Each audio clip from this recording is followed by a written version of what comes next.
A long, long time ago, in a big kingdom called Persia, there lived a sweet and smart girl named Esther. She didn't have a mom or dad, but her cousin Mordecai took care of her. He loved Esther like his own daughter. Esther grew up learning to be kind, gentle, and strong. She also loved and followed God. Mordecai would tell her, Esther, God has a plan for your life.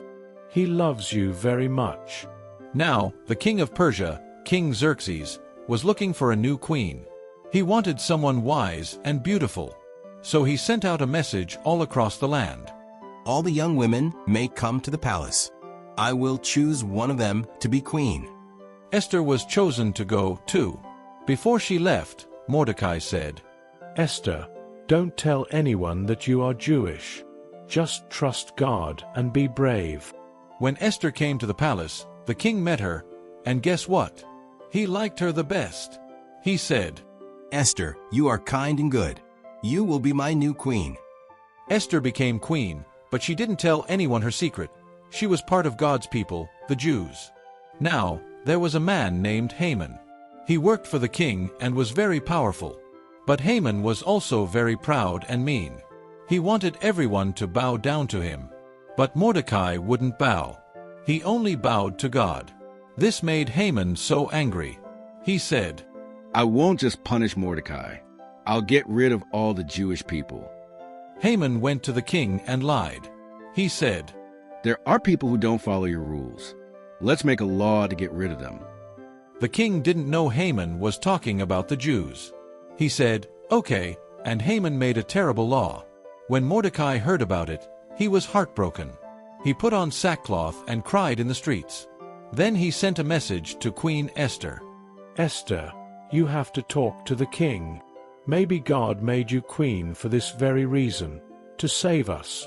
But Esther was afraid. No one can go to the king without being called. If I go without being invited, I could be put to death, unless the king holds out his gold scepter. But Mordecai reminded her, If you don't help now, God will still save us somehow, but maybe this is your moment. So Esther made a brave choice. Tell all the Jews to fast and pray for 3 days. I will do the same. Then I will go to the king, even if it means I might die. Esther prayed. She waited. She got dressed in her royal clothes. Her heart was pounding. She walked into the throne room. The king looked up, and he smiled. He held out his golden scepter and said, Queen Esther, what do you want? You can have anything, even half my kingdom. Esther took a deep breath and said, Will you and Haman come to dinner tonight? The king said yes. That night at dinner, the king asked again, Esther, what do you want? But Esther said, Please come to another dinner tomorrow. Then I'll tell you everything. The next night, they came back. The king asked one more time, What is it, Esther? What is your request?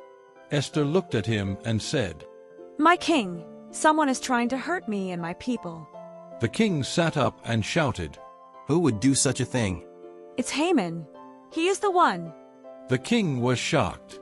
He had Haman taken away, and he gave Mordecai a place of honor. Then the king made a new law to protect the Jewish people. Esther had saved her people. Everyone celebrated. The Jews were safe. And all of it happened because God gave Esther courage, even when she was afraid. Esther didn't have an army. She didn't fight with swords. She prayed, she trusted God, and she stood up for what was right. And guess what? God can use you too.